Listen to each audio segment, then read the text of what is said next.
I'm very excited to be chatting tonight with Ash Fontana, who is, as Sarah said, an internationally renowned startup investor and author straight from here in Sydney, but not here right now, I believe. We can chat about that in a sec. Ash, very well known for launching the online investing site AngelList, which is the biggest startup investing platform in the world, now manages over $2 billion. I believe his very first investment ever, Ash, correct me if I'm wrong, was in Canva, or at least as an angel. He's a founder of companies. Today, he's the managing director of Zetta. It's the first investment fund that focused on AI. It was a lead investor in such category-defining AI companies as Kaggle, Domino, Tractable, Lilt, and Invenia. And of course, and most importantly, and I have absolutely no idea where you have the time to do this, and perhaps you can help some of us have that ourselves. He's also the author of a recent book, The AI First Company, which is a playbook for companies looking to effectively implement AI into their businesses. It's a real pleasure to have you here tonight. Thanks for joining us, mate. Thank you very much for having me, Bid. It's very nice to talk to you. I think we're going to have a good discussion because, you know, we've known each other for a little while, and so we have the context to jump right into it.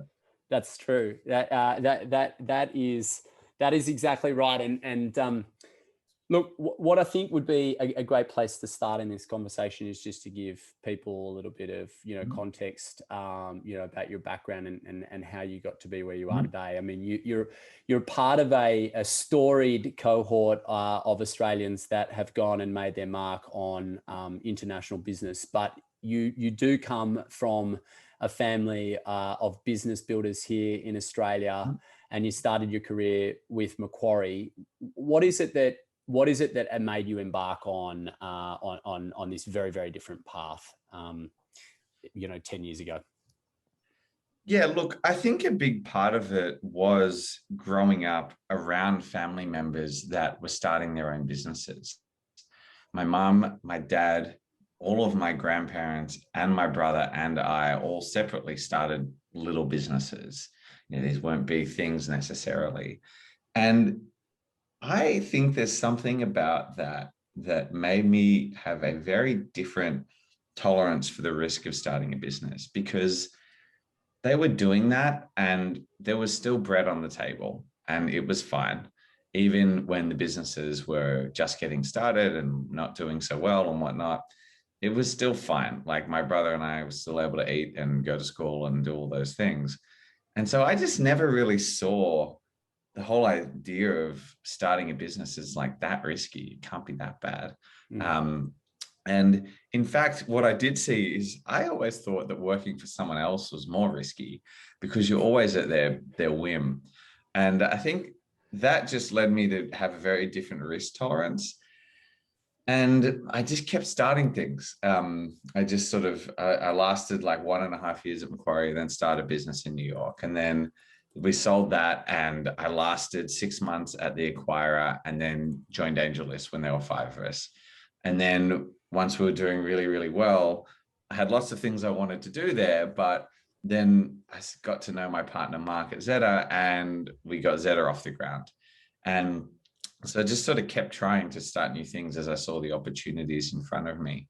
So I think that was a big thing. I think just growing up in Australia, the base rate of opportunity and privilege is so high, and education. And so I think the education I got in Australia was really impactful, in that, we have a very rigorous education system. We're taught to think really well, not just to get an SAT score or whatnot, to be a bit critical of the American system for a second. And we're taught to work pretty hard. And we're also taught to work on the right things, I think, as in, there's very little tolerance for messing around with goals that don't matter and things that are fairly superficial in Australia.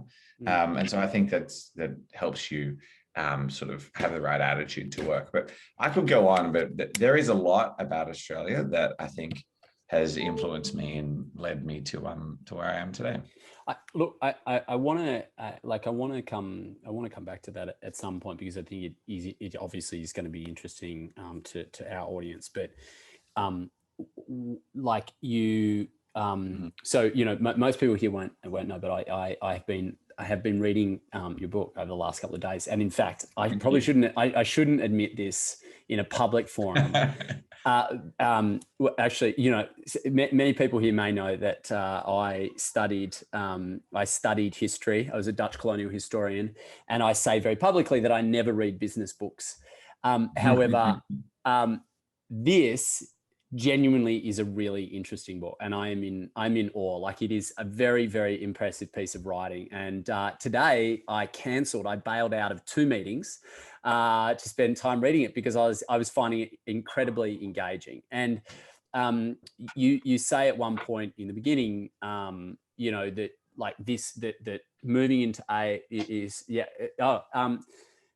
what is the book called? Comes through as our first Q&A of this evening. Well, actually, look, you can't read that. The AI first. Maybe that's something that AI could solve. That I could hold up this book and have it be written in the right way. The AI First Company by Ash Fontana, which is that. Thanks for putting that in, Sarah. In the book, you say that, you know, this is your career bet, that AI first led companies. Yep. This is the great wave. When was the moment? Was that at Angel? Like, when was that a concrete thought for you? Yeah, great question. I can tell you when it wasn't a concrete thought. When I was just fascinated by how the brain works as a kid. I just asked my mum to keep buying me biology books, and particularly like neurobiology books, when I was in primary school and then leading into high school. And I thought I was going to be a doctor, but I realized that I can't be tracked and told what to do for 10 years. And those that can be, and eventually have become doctors, are more patient, motivated, and brilliant than me. So I got sidetracked, and I am getting to the concrete point at which it did become obvious to me. But I was really interested in neurobiology and the brain and everything else. And then, you know, I was also really interested in computers. And so I got sidetracked. I started a little website and started another business, and then realized, well, if I'm going to really start businesses, I need to learn how business works. So I should study finance and law and those sorts of things and get those tools. Because I saw, you know, through the experience of people in my family starting businesses, that you need those tools. Otherwise, you are the sucker at the poker table, so to speak. And then I got started on a few things. And one of the companies I ended up starting back in 2010 helped really big travel companies manage a lot of data, like United, Hilton, Intercontinental, Virgin. And so I started seeing, it's really hard to do this. And this was the time at which also there was a lot of data coming online on social networks, people just telling everyone all the time what they're doing. And also mobile phones becoming ubiquitous, all this location information becoming available. So I saw that there was a lot of this data becoming available. I saw that it was really hard to manage. And this is the start of the big data era. And we built some early tools to help them manage that and understand that. So that happened. Then at AngelList, we backed thousands of companies. And I started seeing what companies were growing quickly and getting to a nice level, and growing quickly, and then no one could catch up to them. And to simplify it, the ones that were growing quickly and then were in the position where no one could catch up to them did something that's both very useful, of course, and really, really hard. And I started realizing what was really hard and useful in software, and it was developing intelligent systems. And so what was the moment to actually get to the answer to your question was in 2014, where I saw, all right, there's all this data coming online. Managing is really hard. And there's a resurgence in research in the field of particularly deep learning and neural network-based methods of machine learning. And all of these things are, if you can combine them together to create an intelligent system to manage data, make predictions from data and whatever else, are really hard to do all at once, but so valuable. And I started tying this back to some concepts I'd learned about how humans learn, or relevant to how humans learn, and realized, what we're doing on our biological substrate is now possible on a computational substrate. And this is the best tool that we could ever possibly produce. And I wanted to focus my career on that. And I think it's going to give us the most leverage. And that point in 2014 was where I really sat down and thought about, like, where do I have the most leverage and where are we as humanity going to have the most leverage? And it was really in the very Archimedean consideration. And I thought, well, I can have the most leverage supporting startups, like bringing companies from 0 to 1, taking them from an idea to their first customer, because of all of my experience doing that and backing companies at AngelList and whatnot. And I think humanity is going to potentially get the most leverage from developing this new tool that can think for us. And it was very much a day where I sat down and just thought about that one concept. And I came out of that day going, all right, this is what I have to do. And that's when I decided to focus my investing career on it. And that was in 2014. And I'm like, so what might be useful for others in the call, and because the first part of the book, you know, you spend a lot of time really describing what AI is and why it amounts to a kind of a third revolution, right? So in terms of humans as tool builders, going from physical tools and now building informational leverage that provides temporal advantage. You do an exceptional job in the book. Can I put you on the spot to kind of give a description about those 3 phases sure. for people who are listening? Because I think it does really describe a type of company and a type of capability. And then it'd be great to let's start talking about how people should be thinking about it as they apply it to building their businesses. Yeah, I'd start the book by talking about the 3 phases of humans getting leverage over their environment. And the first way in which we got leverage over our environment was a very physical way, which is we could reach beyond, you know, where our arm could reach to capture something, you know, with a trap or a spear or something like that. And, you know, that's letting you go further beyond your physical capabilities to get something that you need. And if you're able to do that, you're able to capture an animal, whatever, you can eat for a week. And so they were the tools we developed, you know, primarily to give us leverage over our physical environment. And if you think about it, and I don't think this is too much of a long bow to draw, pun intended, that really took us through to the Industrial Revolution, because a lot of the machines that we have in factories are just lots of little physical levers. They let us, you know, hoist something up and then put it together and then drill it and rivet it. And they are able to sort of put things together in ways that we couldn't do with our bare hands. But when we do with all these extra tools that we've built, you know, one tool after another in a line, we end up with a product that lets us do all sorts of cool stuff, like drive 1,000 miles. And so that physical leverage sort of took us a long way, and developing lots and lots of tools to give us more and more physical leverage took us a really long way. Second phase is intellectual leverage. And this sort of started around, you know, when Ada Lovelace started thinking about programming computers, and, you know, when Babbage was thinking about making computers and really got started, the first company to do it was probably IBM. And that was giving us intellectual leverage where, you know, we were trying to calculate things, how much of something we had and what the weather was doing or whatever else. That's why John von Neumann invented the computer, because he wanted to predict the weather. And we could do a lot of those calculations in our head, but we reached limits. We've all reached those limits trying to do calculations in our head. And so intellectual leverage was limited, so we developed computers.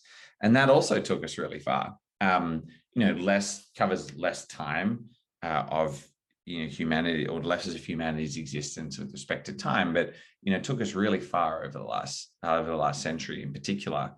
But that's really giving us intellectual leverage now. It's like letting us calculate something now. The third wave is what AI lets us do, which I think gives us leverage over time, because it's taking a whole bunch of data about the past, learning the features of that data as it turns into information. So figuring out what are the patterns and what might be predictive of the future, allowing us to make a prediction. And of course, it's not always going to be right. But if we have a bit of a better idea of what the future may look like, what it could probably be, we can make better decisions today. And then in the sort of Heisinger-esque way, we can affect the future as well. And so that's what I think is really powerful about AI as a tool. It gives us leverage over time.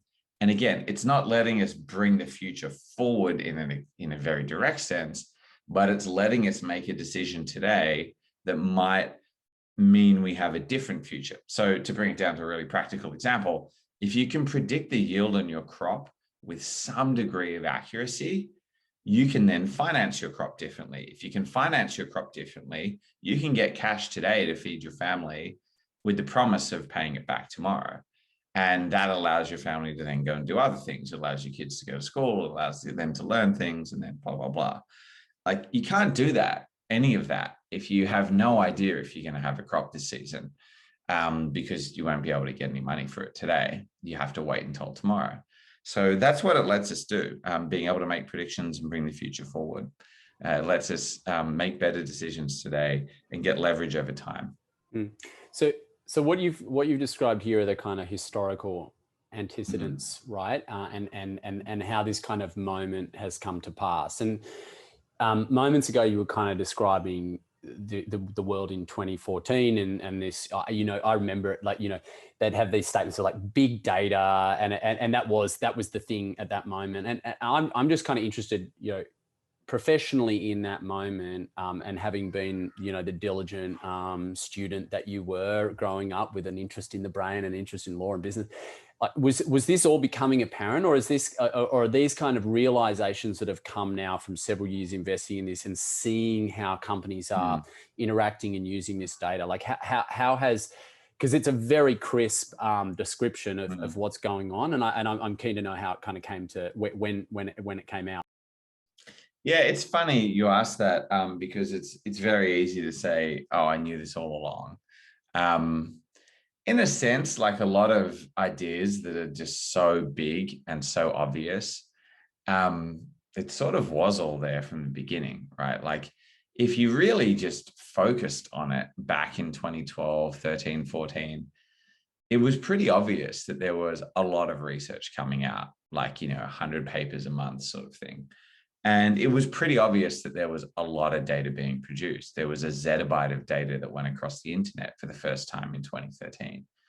And it was really obvious that computers were getting more powerful. You saw that every year, Moore's law, etc. So it was sort of obvious if you just were open to seeing it, like anything. I think a lot of things are obvious. You just got to, focus your attention on it. Humans have this amazing ability to focus on things, which has a light side and a dark side. The light side is, we can really ingest a lot of information in parallel at once if we focus on it, like visually, auditorily, etc. But also the dark side of this is, if we're not focused on it, we're really good at ignoring things and not processing things. So I think if you're focused on it, it was obvious.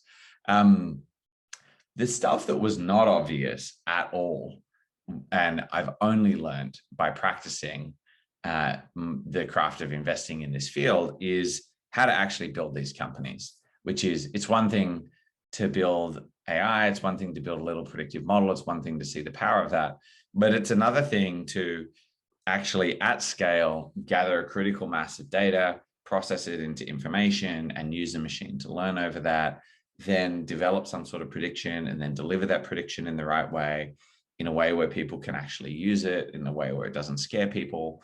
And then to actually capture all the value of that prediction by pricing it correctly, and then to build the teams that continue to work with all of the feedback data and all the data systems to monitor those models. All of these like idiosyncratic challenges around building an AI first company, that is something I had to learn on the job, so to speak. And, that over many, many years has accumulated into this body of knowledge that I've now put into a book.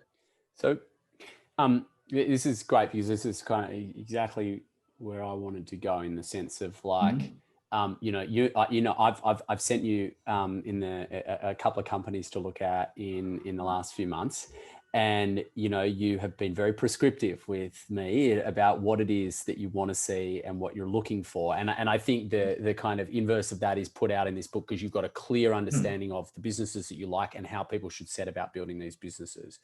What I think would be really interesting for people is if you can lay out your framework. So how is it? What are you looking for when somebody is building an AI first company? What's the framework? Yeah. So what I'm looking for is some sign that there could be a data learning effect. And a data learning effect is a new type of competitive advantage that I believe is more powerful than any competitive advantage that companies enjoy today, like brands or having a patent or a network effect or a scale effect. And it's more powerful because Can I interrupt you and just say, so this is you set up this as a new piece of terminology that you are defining in the book. So let's go into what a data learning effect is. Because I think it's central. Yeah, I'll do my best to do that.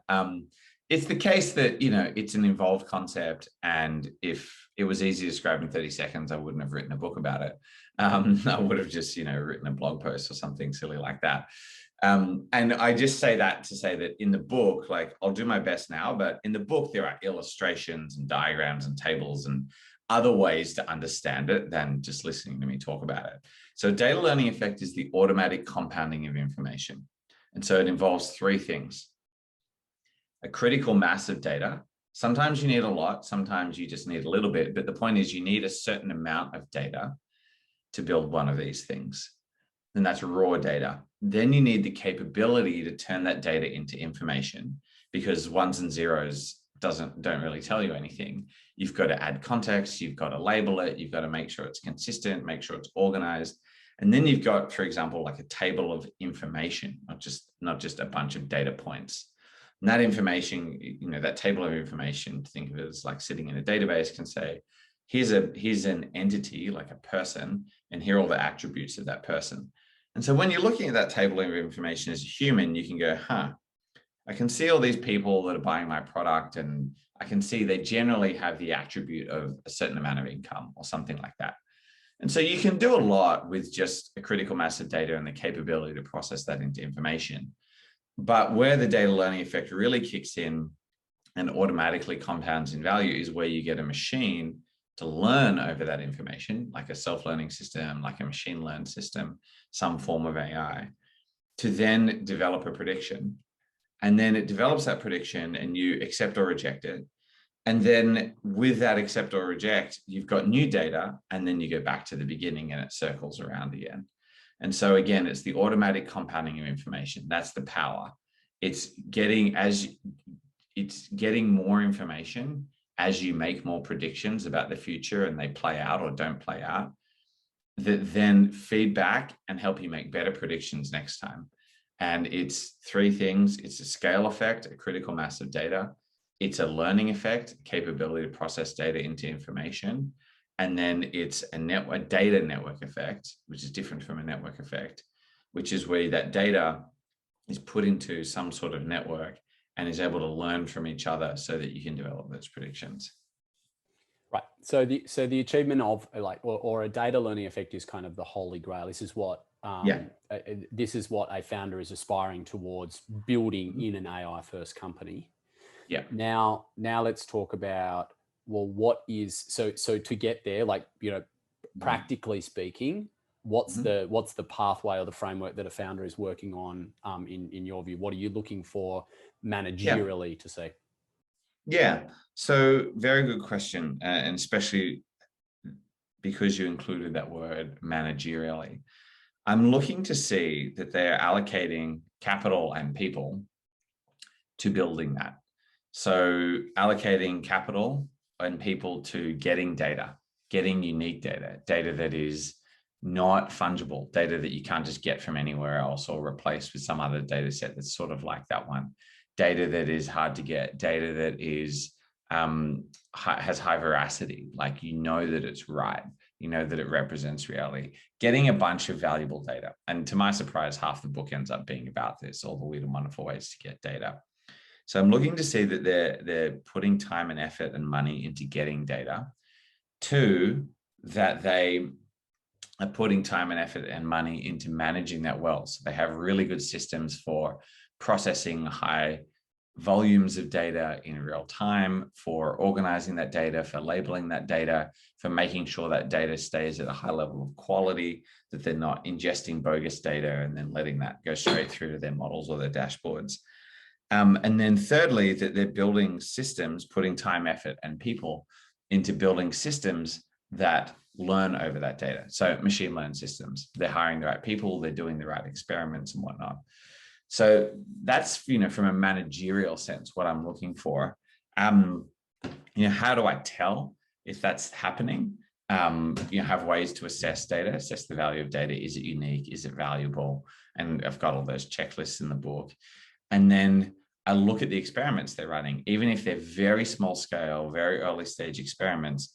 I look to see, are they trying to predict something, and how are they going? You know, what was their hypothesis about whether they could predict something, to what degree of accuracy, and what happened when they tried to predict that? How accurate was it? Okay, and it's fine if it's not super accurate today, or accurate enough at the prediction usability threshold, as I put it, where, you know, someone could take that prediction and use it every day to make a decision, mission critical decision. But, you know, if it's not accurate enough yet, how do we get it to be more accurate? Do we add more data? Do we try different modeling approaches? Or what do we do? And so I'm looking at the data itself, and then I'm looking at the experiments. And again, this is usually, in my case, well before there's any customer paying for or even using the prediction, and well before there might even be a product that delivers that prediction into the real world, you know, puts it in front of someone on a production line, for example, or, you know, is used to manage stock in a store, or is used to answer a customer support ticket. It's well before that point. It's usually at the point where someone has a hypothesis that if they gather this data and build this model, they can make a prediction that's valuable. And I'd sort of go through that with them.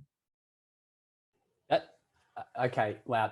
So that's a really interesting point, and I want to jump on it just quickly. So it's almost like you're positing that, hey, before you even are putting a product in market, you're actually putting another type of product in market, and it is this kind of the concept of how you are going to assemble and interact with data that you should know ahead of going and doing all of the building of what we have up until now thought about being a product. Is that correct? Yeah, exactly. And I think if you have that right, then, you know, building the product is very important. And obviously going to market and selling and marketing that product is very important. But, you know, what I try to understand before anyone else is, do you have a way to get temporal leverage? Do you have a way to make a prediction?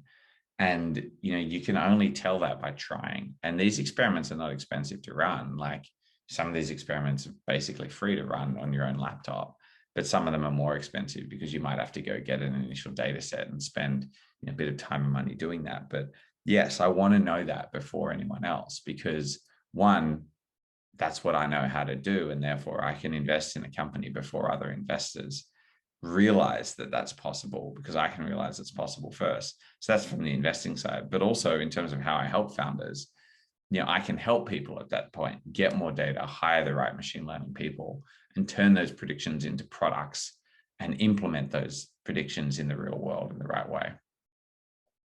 I think that, okay, so that's really that's really interesting. Like, I think that if you want to date it, you know, from like the period of 1995 to 2021, the perennial question for some founders was like, well, but what if I'm not technical? What if I don't know how to code? How can I build a company? It feels to me today, and I think this is probably you know, as a consequence of your book, is like, well, now a lot of founders are asking, like, but what if I, you know, honestly don't really comprehend AI, I don't know how to interact with it. Like, what there's obviously mystique around it, and probably people who are comfortable with numbers can nevertheless be building a company in this way. What's the advice that you give to those people? What level of fear should they have? None. Yeah. I mean, and I say that like right on the cover of the book, which is you don't need a PhD to do this. So look, eventually like to build a production grade system and to like really push the cutting edge, of course, but most of the founders I meet have got a lot of experience in an industry, but not in AI. And then they team up with someone maybe with some experience in AI. And that is, they have just seen something play out over and over again in their industry. They've seen a decision get made 1,000 times and get made really poorly 50 to 100 of those times. And they know why. It's because they always miss this variable, or they fail to do this calculation. Or they have seen that, you know, we always run out of stock at this time of year. So why don't we just better predict like exactly when that's going to happen so that we don't do that again? And so the point is, these systems are designed and then learned, and they're designed based on heuristics that are hard earned in the field, and by being in the industry for a long time and seeing how something actually functions. And then once you've got that knowledge, you can put it into a model, and then the model can run it and get better at it over time. So, you know, one, domain experience is really important. Two, it's very easy to just take a data set that you've got, you know, an example of 100 out of stocks, or an example like of 500 images, and you're trying to recognize something in that image, and put it into some model that Amazon, Google, whatever else let you play around with for free. They have all these tools now where you can, you know, use a pre-trained model, a model that's been trained on lots of other data to generate a prediction. And then there are also all these tools to develop your own models. And look, these start with just very simple statistical methods. Like a lot of these models start in Excel. I've seen a lot of companies like build the first version of their AI in Excel. Sure, that's fine. Or, you know, using a very simple algorithm that, you know, especially if you've gone to high school in Australia, you can build with high school math. So it's not the case that you need to know a hell of a lot to get started about AI per se. You just need to know what you're trying to predict and why. And there's a chapter in the book called Lean AI, which is all about this, which is just about how do you get started? How do you work with one data set to try one way of predicting something, generate one report with one output on your own computer, on one computer, not distributing across the whole cloud? And how do you sort of ask the right questions to get to that point and run that experiment? And then what do you do next? Then what is, as you put before, the managerial decision to take that prediction and make it better? So that is what you can focus on with the right experimental method using something like Lean AI. I think this is a super interesting point. It reminds me, like we talk about, like, you know, you having the opportunity, like when, you know, in the last decade, really, you know, people could look within their industry and they could look around for areas where basically processes were being run on spreadsheets that were, you know, poorly updated. And it's like, hey, if there's a process, you can probably in some way automate it. And that's that can be a SaaS company. And listening to you, I hear the kind of next generation of that, which is if there is something breaking regularly and nobody is picking it, that is also an opportunity for a company. Exactly. That's exactly right. Like software allowed us to put workflows, processes onto a computer so that we could then run them consistently, a checklist or whatever. AI allows us to take a decision we're making and put some precursor to that decision, a prediction, and the book Prediction Machine sort of outlines how to think about this really well, onto a computational substrate as well. And, you know, there have been a lot of opportunities for digital transformation over the last decade to take something happening offline and put it online, to take data from from the real world and put it onto a computer so you can then do something with it, or at least have it. And there's so many more opportunities over the next couple of decades. I sort of say we're halfway through the AI first century, to take a prediction or a decision and then run it on a computer. Yeah, that's super interesting. I'm just going to, I note that we don't have a whole ton of time left. And so I want to encourage our audience to use either, but preferably the Q&A button in the ribbon, although I know that some people will want to use the chat to drop questions in, and we can either kind of have a specific Q&A session, but more to the point, as it reflects the conversation. Coming in actually already is Daniel asking, like, what do you think is the best way to get started with AI if you're a non-coder with a business problem that you know AI ML can solve, just like you've described, Ash? Like, what do they do as the first step? Now, I'm going to answer that and say, well, you use the link in the chat function, and you go and buy the AI first company, because it is a great way. But I'm sure that Ash has got a more sophisticated answer than that. Well, my sophisticated answer is go to a specific chapter called Lean AI. And yeah, that I get this question pretty much every day.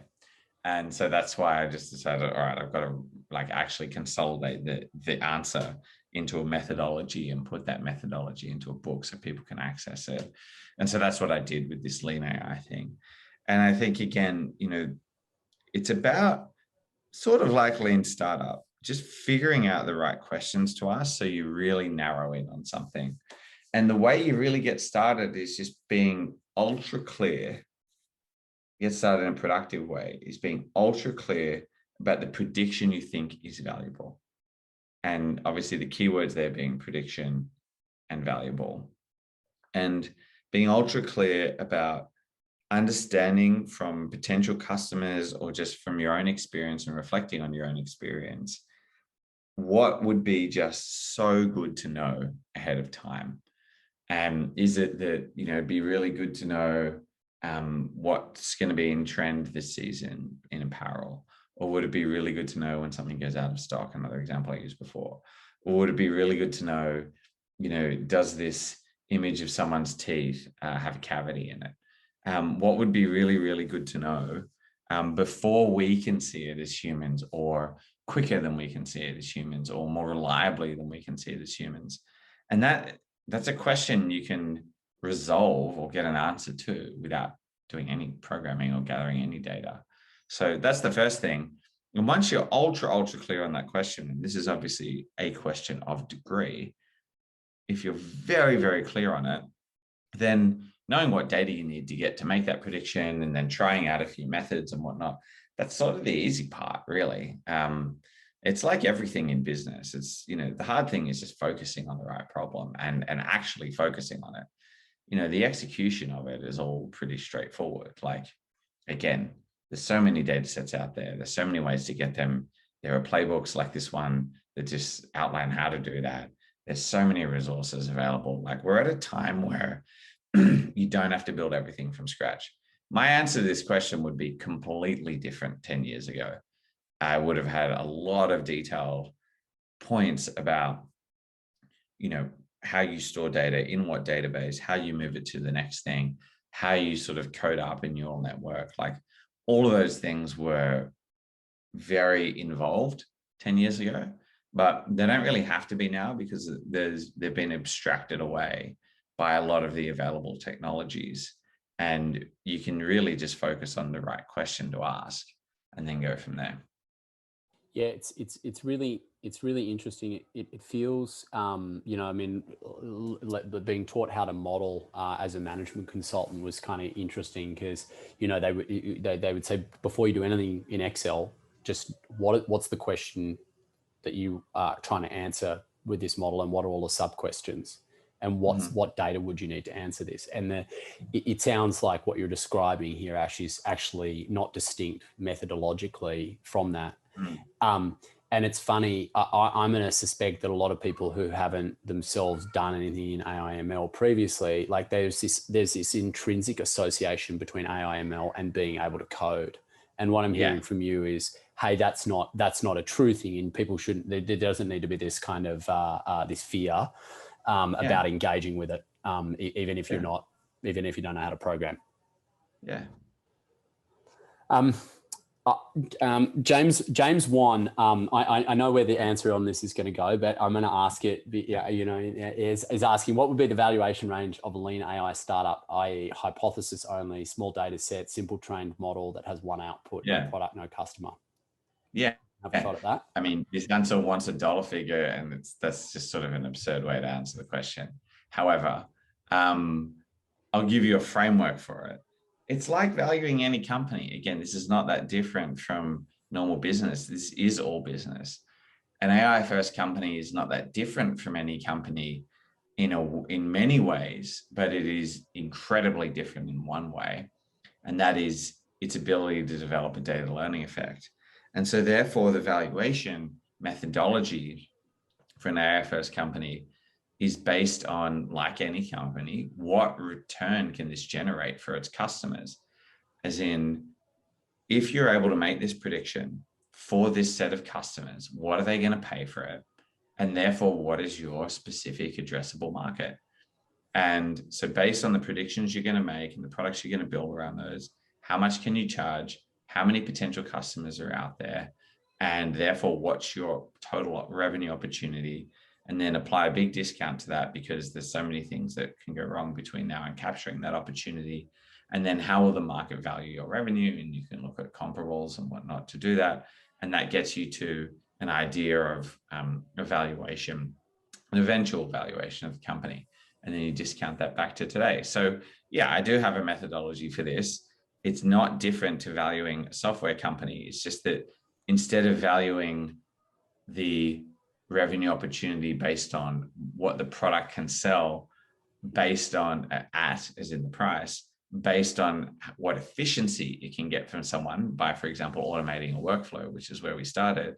It's based on what can it get, what can it charge customers based on the value of the prediction. So you just have a different value proposition to customers. It's not speed or efficiency.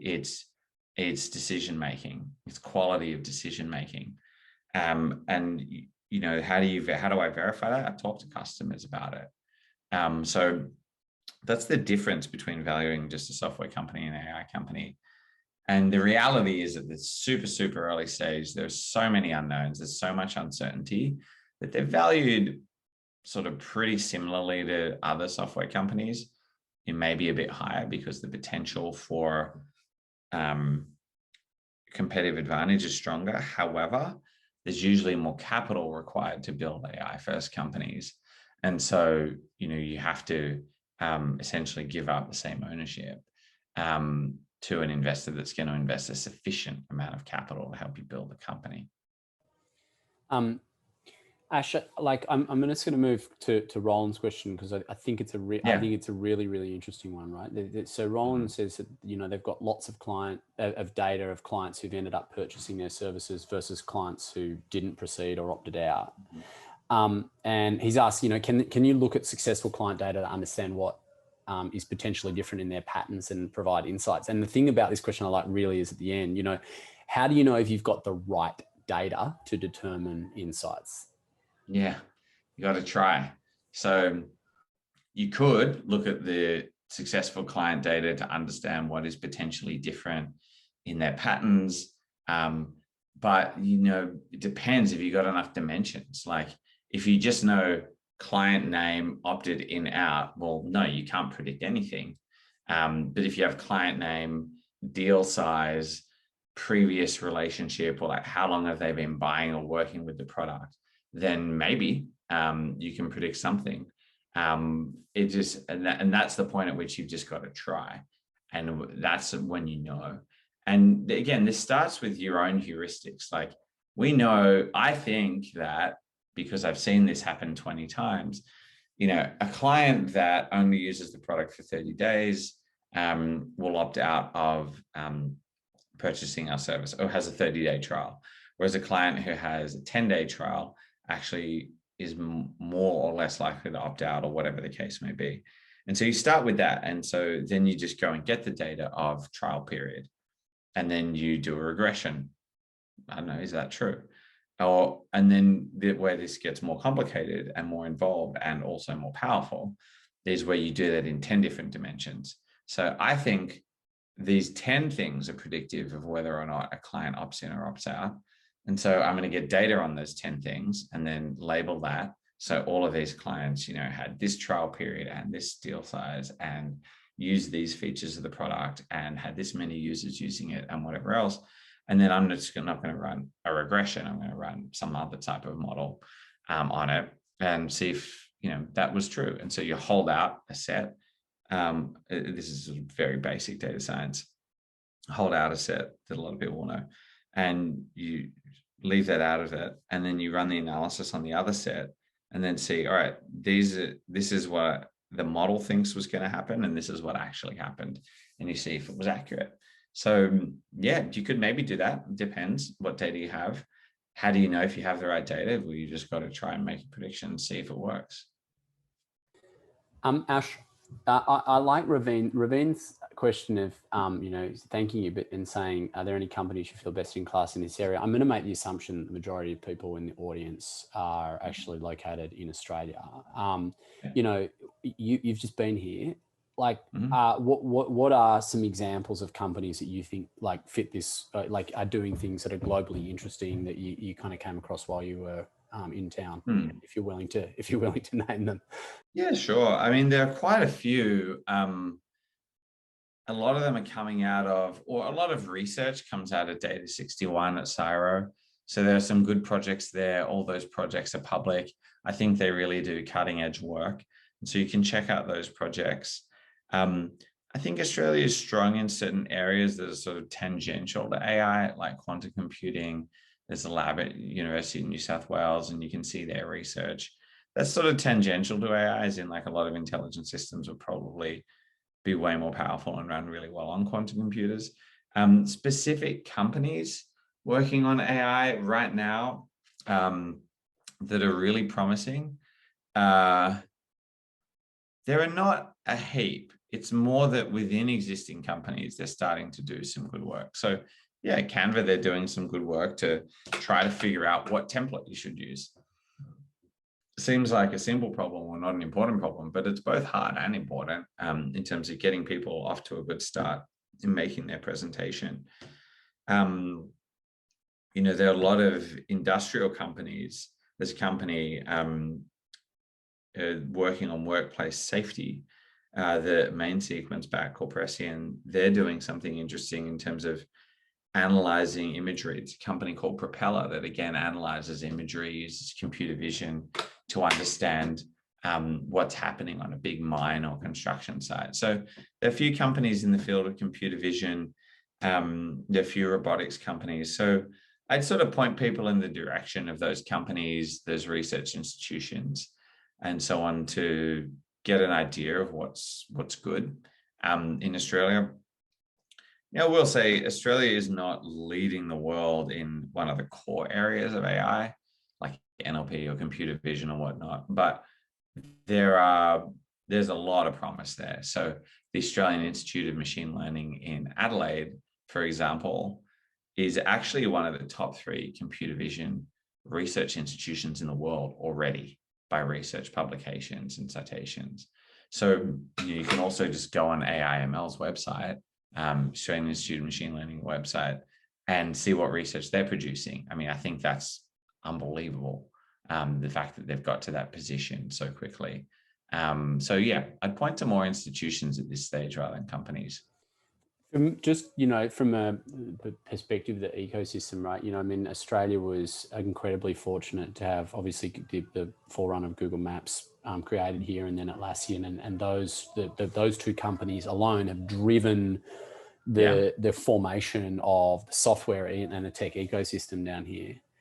I mean, do you think at a national level that the kind of absence of any like clear front runners in this new type of company is concerning for the ecosystem, or do you think that that's kind of par for the course for a peripheral market in this period? No, I don't think it's concerning. Like the market's still developing. There are groups within big companies doing it. There are some startups. There is some research going on. I don't think it's concerning per se. I will say two things though. It's surprising to me that more companies aren't spinning out of some of the bigger companies. I mean, Google has a phenomenal research division in Australia in the field of NLP, for example, natural language processing. And I haven't seen too many companies spin out of that. I've seen some. And so that's surprising to me. And maybe you could point to something around like how people make career decisions or something to sort of try to figure out why that is the case. I mean, generally, I would say it's not concerning from a commercial perspective. From like a national security and growth perspective, yeah, I think it is concerning that we don't have more cutting edge research happening because, ultimately we want to own a lot of these technologies ourselves. And there's just not enough money, nowhere near enough money. Like I put more money into machine learning research projects in a given year, and I'm sometimes, a little investor than the Australian government does. So it's sort of bizarre to me that there's so little funding for this stuff in Australia. But, that's sort of the case around the world too. Like, I don't think the US is putting enough money into this. I don't think lots of countries are putting enough money into this. But that's just a view I have about national security and the relative commercial importance of building these sorts of companies. Well, Australian federal government didn't even want to put enough money into vaccines, Ash. So like, I do think that whilst I agree with you, the starting points, that may be other things that they need to address as well. But this is a good point. We have a couple more, time for just a couple more minutes. Charlene's asked, what opportunities you see and predict for AI to create value and play an important role in 3D computer generated imagery, and I'm going to guess the answer is a lot. But potentially, where do you see that? Where do you see that happening? Yeah, so I do think there's a lot of opportunity here. I've invested in a company that generates synthetic data. There are lots of techniques that are gaining prominence and being very useful in this field of generating imagery, generative adversarial networks and more. There's a lot here. I tend to spend less time in sort of games, films, areas like that in the entertainment industries because I'm not skilled at direct-to-consumer type product distribution. However, I'm really excited and spend a lot of time in and around individual creativity. So things like helping people design websites and presentations and things like that. I think there's a lot of promise there, whether it's helping people just automate some of the steps in the design process, sort of assisting people to design well, picking the right colors, borders, shading, stuff like that, editing photos, just doing a lot of the like really tedious work. I think computer vision technologies and other technologies can do a lot of that. And then also, automating part of the communication between people, collaborating on designs, and then stringing things together to create like a sequence of designs that makes sense, whether if you're thinking about a video. So anyway, there's a lot of opportunity there. I really do believe that. Oh yeah, and also, generating images. At the moment, if you want an image of a lion, you have to go and find an image of a lion and cut it out and buy it. Or buy it and like cut it out and make it fit into your existing design. There's a lot of that can be automated as well, including generating the actual image itself. I want a chair that's black, has 5 legs, not 4, and has no back on it. You could spend ages looking for a photo, or actually you could just use a synthetic image generator to generate that in a second and pay very little for it. So I think there's a lot of opportunity here, and I could go on and on, but I spend a lot of time in sort of machine learning assisted design and trying to find companies in that space. Great. Well, mate, it's been a real pleasure chatting to you, and I do advocate for all of you. Thanks to so many of you who have stuck on the call the whole time throughout this conversation. That you should go out and buy a copy of the book. It's certainly been instrumental for my thinking about this. I've really enjoyed where I've got to so far, and I'm very grateful to you to coming in and elucidating a bunch of the points here today. For those of you who are on the call, Antler is obviously investing not just in AI-led companies, but in any companies in the early stages here in Australia. And so we welcome applications from existing businesses and individuals. Our next program kicking off in January, when we all get back from our beachside holidays, crossing our fingers. Ash Fontana, thank you so much for your time here this evening, and we look forward to hearing how it goes with your investments and with the book. Yeah, thank you very much, Bede, and thank you all for being on this video. It's really cool to see so many people take an interest in the field, and I'm here and easy to contact if you have any follow-up questions. Awesome. Thanks very much, mate. Thanks, everybody. Have a great night. Cheers. See ya. Bye-bye.